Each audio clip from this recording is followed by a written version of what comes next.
읽겠습니다. 왕의 희색은 생명을 뜻하나니 그의 은택이 늦은 비를 내리는 구름과 같으니라. 아멘. 잠언 16장 13절부터 15절까지 본문입니다. 왕들이 기뻐하는 것, 왕들이 기뻐하는 것이라는 말씀의 제목입니다. 13절부터 한 절씩 살펴보겠습니다. 13절에 의로운 입술은 왕들이 기뻐하는 것이요 정직하게 말하는 자는 그들의 사랑을 입느니라. 자, 왕들이라는 표현이 나왔는데요. 자, 여기서 왕들이라고 번역된 단어는 우리식으로 왕이 여러 명 있다 이런 개념이 아니고 복수형이 아니고요. 왕과 같은 모양으로 만들어진 상태가 나타나면 자, 이것을 왕들, 이제 다른 말로 이걸 번역하기가 어렵기 때문에 복수형으로 지금 번역을 했는데 복수형이라기보다는 쌍수 개념으로 이해를 하시면 좋겠습니다. 우리말로 어떻게 이해하냐면 짝이라는 개념으로 이해를 하시면 좋겠습니다. 왕이 있어요. 우리가 똑같은 모양이 되죠. 이걸 짝이라고 한단 말이죠. 짝과 같이, 짝꿍과 같이 똑같은 모양을 가졌어. 그러면 그런 상태가 되면 이걸 이제 말라크가 이제 사자, 왕이, 멜레크가 왕이고 멜레킴이 이제 그 왕이 된 상태를 나타내는 말인데 이걸 다른 말로 번역할 수가 없어서 그냥 복수형처럼 왕들이라고 말을 했습니다. 자, 성경에서의 왕은 임금이나 대통령을 가리키는 말이 아니라 하나님의 말씀을 듣고 읽고 따르는 자, 한마디로 구별된 자를 가리킬 때 왕이라고 이야기한다고 그랬잖아요. 우리가 세상 사람들과 똑같이 살아가지 아니하고 성도로 부르심을 받아 하나님의 말씀을 따르는 자, 그래서 거룩한 자, 성도라고 부르죠. 이걸 다른 표현으로 왕이라고 이야기를 합니다. 그래서 베드로전서 2장 9절에는 왕 같은 제사장들이다 이렇게 말을 하고 있다는 거죠. 여태까지 또는 사람들은 자기 소견에 오른 대로 살아갑니다. 주인이 누구냐?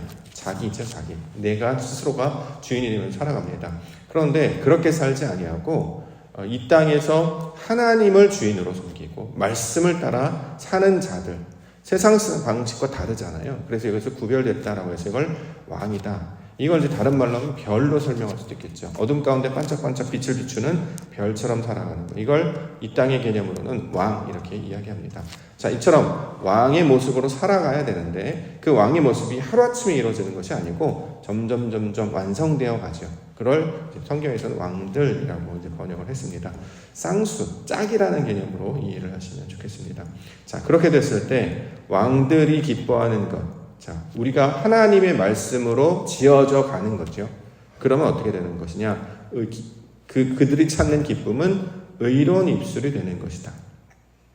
의롭다라는 개념도 우리가 알고 있기 때문에 의도, 하나님을 찾는 자, 하나님을 찾는 자도 없고 깨닫는 자도 없고 선을 행한 자도 없다라고 할 때 의인은 없나니 하나도 없다 이렇게 했는데 따라서 의인이라는 것은 하나님을 찾고 깨닫고 선을 행하는 자가 된단 말이죠. 자, 이 세상에 아무런 목적도 방향도 없이 살던 자가 이제 길을 찾았어요. 하나님께서 말씀하신 그 길을 찾아서 나아갑니다. 그 길을 통해서 말씀을 받기 시작하고 점점점 하나님이 기뻐하는 모양으로 만들어져 간단 말이죠. 왕이 되어 간단 말이죠. 근데 그 모든 과정을 왕들이다. 따라서 그의 기쁨은 세상에서 말하는 그런 욕망, 세상에서 말하는 그런 물질, 세상에서 말하는 어떤 자기 정욕의 만족을 이루는 것이 아니라 하나님을 알고 그의 지식을 받아들이고 그래서 우리의 성품이 하나님의 성품을 닮아서 그가 기뻐하시는 모양, 그 아들이 되어가는 것을 가장 큰 즐거움으로 여기게 되는 것. 그걸 이제 기쁨이다 이렇게 이야기하는 것이죠. 그러면 입술에서 뭐가 나옵니까? 세상이 말하는 그 헛된 것을 말하는 것이 아니라 하나님의 것을 말하는 의로운 입술이 되는 것이다. 그렇죠? 그래서 우리가 신앙이 깊어지면 깊어질수록 또 교회를 진심으로 다니게 되면 세상 일이 별로 재미가 없어요. 어렸을 때는 세상이 되게 재밌거든요. 친구들 만나고 세상에 놀러 가고 밤에 늦게까지 놀고 밤새고 이런 것들 되게 재밌는 시절이 있었습니다. 근데 나이가 들어서도 그렇게 사는 사람은 없지요.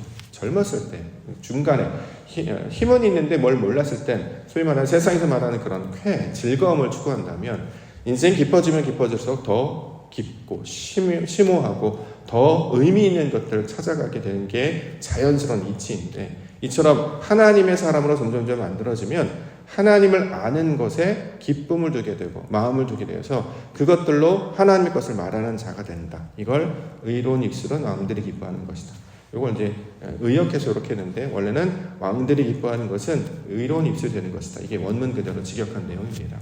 시편 4편 7절부터 말씀을 보면 주께서 내 마음에 두신 기쁨은 그들의 곡식과 새 포도주가 풍성할 때보다 더하니이다. 내가 평안히 눕고 자기도 하리니 나를 안전하게 살게 하시는 이는 오직 여호와이시니이다.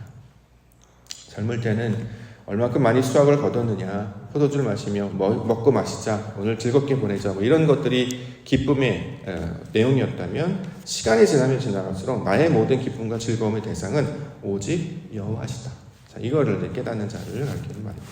하박국 3장 18절에도 나는 여호와로 말미암아 즐거워하며 나의 구원의 하나님으로 말미암아 기뻐하리로다. 이걸 이제 우리가 가사로 만들어서 찬양하기도 하잖아요. 나는 여호와로 말미암아 기뻐하리라. 이처럼 하나님의 뜻을 따라 사는 자들, 자, 이런 자들은 이제 성경은 왕들이다 이렇게 이야기합니다. 자, 그래서 하반절에는 정직하게 말하는 자는 그들의 사랑을 입는다라고 했는데요. 정직의 개념을 이해하면 이 구절도 풀립니다.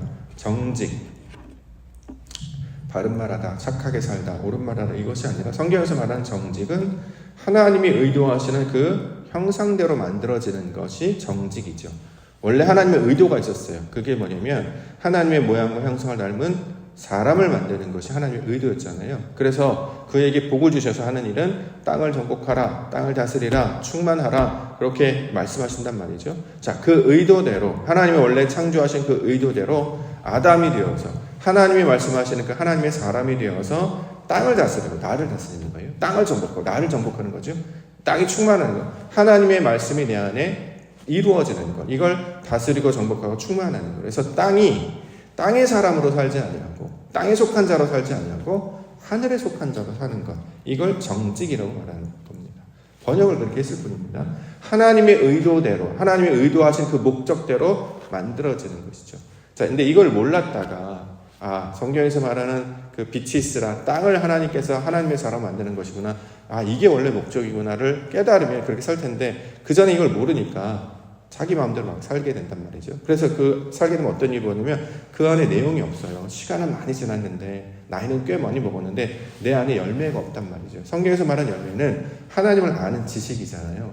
하나님을 아는 것도 없고, 찾는 것도 없고, 깨닫는 것도 없고, 선을 행하는 것도 없고, 하나님을 모르니까 무엇을 기뻐하시는지도 모르고 길을 잃어버렸으니 매번 방황할 수밖에 없고, 이스라엘 백성들이 민수기에 보면 계속 광야를 뱅글뱅글 도는 이유가 가나안으로 넘어가지 못한 이유는 그 말씀을 제대로 따라가지 못했기 때문 아니겠습니까? 자, 그런데 그것을 깨닫고 우리 가운데 찾아오신 목자의 음성을 듣고 그것을 찾아 나아가면 가나안 땅으로 넘어가게 되는 거죠. 자, 이걸 원래 의도한 바대로 이루었기 때문에 이게 바로 정직이다, 이렇게 이야기하는 것이고, 그것이 바로 사랑을 입은 자들의 모양이 된다, 이렇게 설명하고 있습니다. 14절은 왕의 진노는 죽음의 사자들과 같아도 지혜로운 사람은 그것을 쉬게 하리라. 그 한글로 보면 쉬운데 가만히 의미를 보시면 이게 뭔 말이야, 이런 느낌이 들죠. 왕의 진노는 죽음의 사자들과 같아도, 알 것 같기도 하고 이해가 되는 것 같기도 하고 잘 모를 것 같기도 하고, 왕이 여기서 진노라는 표현 때문에 그러는데, 성경에서 말하는 그 진노는 우리가 생각하는 화를 내다 이런 개념이라기보다 하나님이 내 안에 이루어지는 그런 상태를 묘사하는 말이에요. 예를 들어서 하나님의 말씀을 듣기 시작하잖아요. 그럼 그 하나님의 말씀이 내 안에 퍼지게 됩니다. 그래서 작동하기 시작하죠.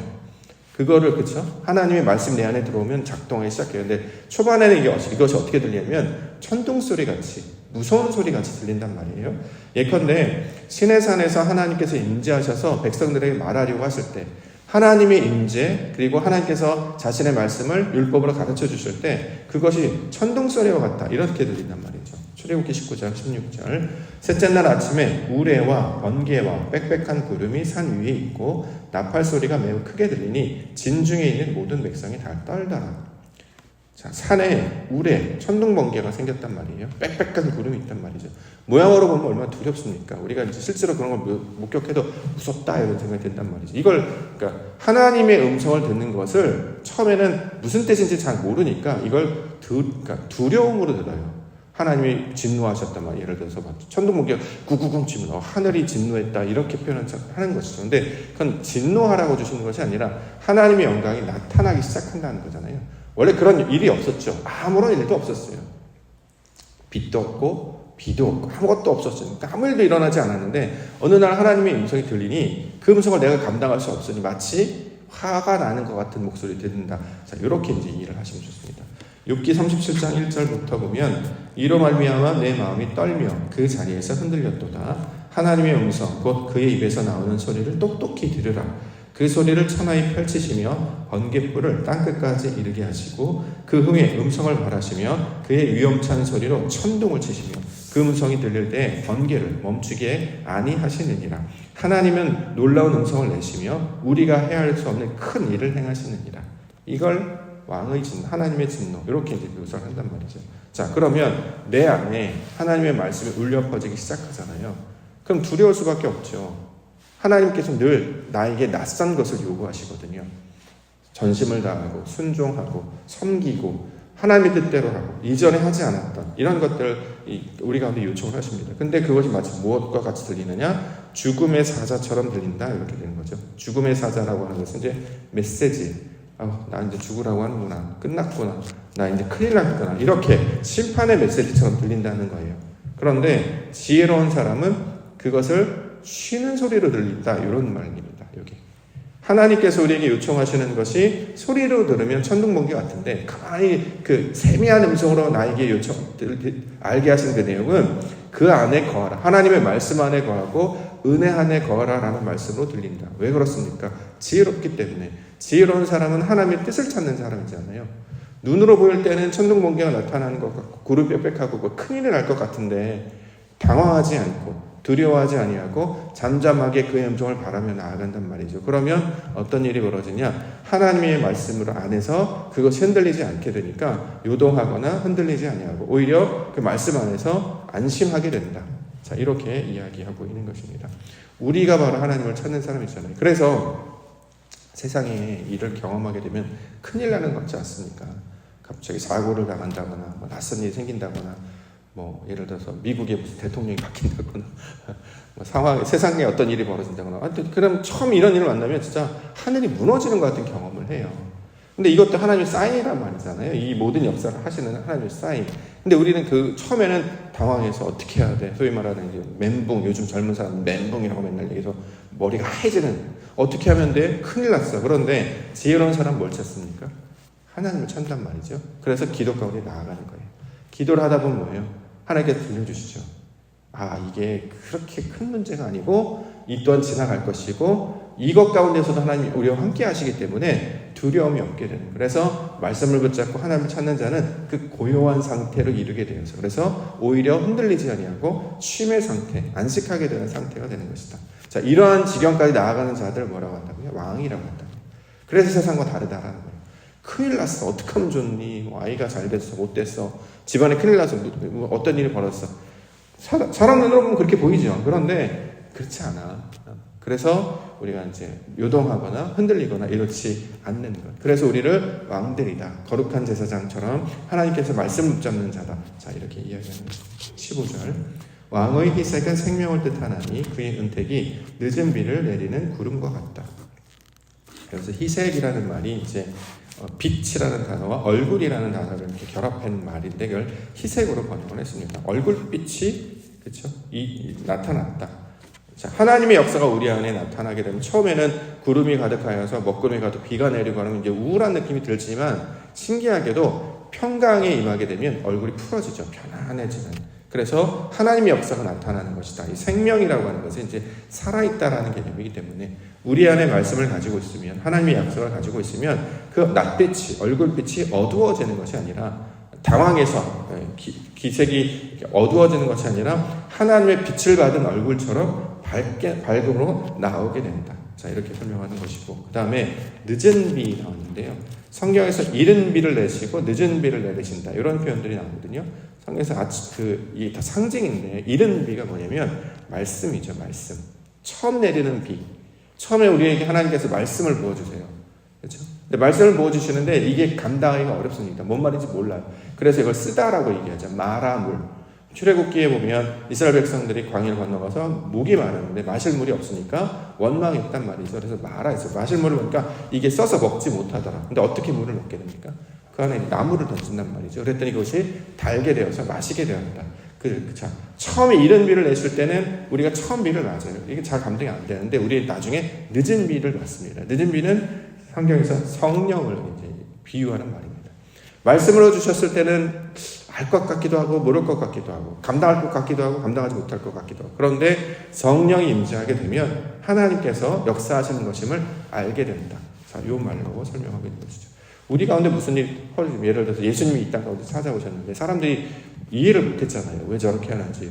율법도 안 지키는 것 같고 안식일도 안 지키는 것 같고 맨날 죄인들과 같이 있고 율법을 그대로 전하는 게 아니라 우리 예수님은 해석해 주신단 말이죠. 왜 번역을 하고 왜 해석을 하냐. 성경에 이렇게 나와 있는데 그냥 부모를 공경하라고 부모를 공경해라고 말하면 되지. 여기서 말하는 부모의 뜻은 이것이다라고 풀어주셨단 말이죠. 산상수훈의 내용을 보면 너희는 이렇게 들었으나 이 말씀은 이런 뜻이다라고 풀어주시고 해석해 주시고 그대로 살게 해주셨단 말이에요. 자, 처음에 말씀을 들을 때는 감당하지 못해서 그것이 마치 진노하는 목소리, 우리를 힘들게 하는 율법처럼 들렸으나 예수님이 그것을 풀어주시니까 이게 율법이 아니고 하나님께서 역사하시는 아버지의 사랑의 언약이었네. 그러니까 그것을 바라고 소망하기만 하면 우리가 믿음으로 받기만 하면 그러한 모양으로 만들어지는 것이네 라고 알게 된단 말이죠. 자, 아버지의 뜻이 무엇인지를 알게 되어서 그 마음을 이해하면 짝이 되어서 하나님과 짝꿍이 되어서 그 모양으로 만들어지는 것처럼 본문의 이 왕의 개념을 그런 모양으로 이제 설명하고 있는 것입니다.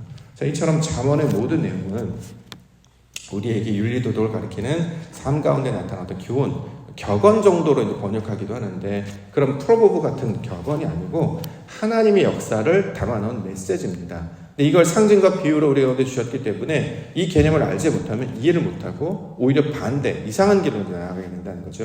자, 잠언을 우리가 옳게 이해하기 위해서는 결론이 어떻게 끝나야 되냐면 그래서 어떻게 해요? 그리스도를 바라보라 이거예요.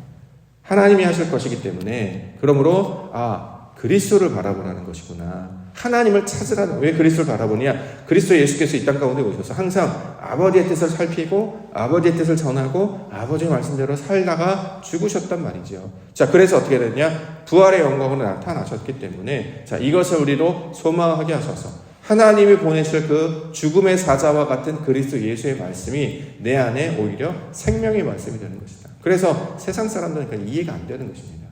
이건 신비이고 이게 비밀이기 때문에 아버지께서 성령으로 이걸 깨닫게 해주셔야 받아들이게 되는 것이다라는 거죠. 자, 하나님의 말씀이 아버지의 마음이구나 라는 것을 성령의 능력으로 받는 자들을 가리켜서 성경에는 아들이라고 이야기한단 말이죠. 저와 여러분들께서 하나님의 아들들이 되게 하시고 이 땅 가운데 아들로 오신 예수님께서 어떻게 아버지의 말씀을 받아내는가를 직접 몸으로 보여주신 것이죠. 그러므로 그리스도 예수를 소망하는 자들이 되는 것. 이것이 왕들에게 있어서 가장 기뻐하는 것이 되는가 설명하고 있습니다. 우리 신앙도 날마다 예배하는 것 아니겠습니까? 뭐가 제일 재밌고 기쁩니까? 예배하는 거예요. 예배가 제일 재밌고 기쁘던데요. 이게 삶의 궁극적인 목적이 돼야 돼요. 그래야 요 예배, 요거 지금 이 시간을 우리가 하나의 상징으로 그렇게 보고 있는데 예배는 요걸로 시작해서 모든 삶을 예배처럼 사는 거잖아요. 하나님을 만나는 것처럼. 우리가 그때 함께 모여서 찬양하기도 하고 이것만 예배가 아니고 이렇게 시작하는 거죠. 하나님을 찾고 그를 바라고 소망하는 마음으로 시작했다면 그 마지막 순간까지 나아가는 거예요. 그렇게 그 과정으로 쭉 살아가는 것을 성경은 왕으로 지어지는 구별된 자로 살아가는 세상과 구별된 사람의 모습을 살아가는 그런 것이다. 자, 이것을 우리 가운데 비밀처럼 가르쳐 주셨습니다. 그 신비를 깨닫고 오늘도 하나님이 주시는 그 은혜를 받으며 아버지께서 주시는 말씀으로 인도하심을 받아 그 성령 충만으로 살아가시는 우리 믿음의 성도님들 되시기를 주의 이름으로 축원합니다. 기도하겠습니다.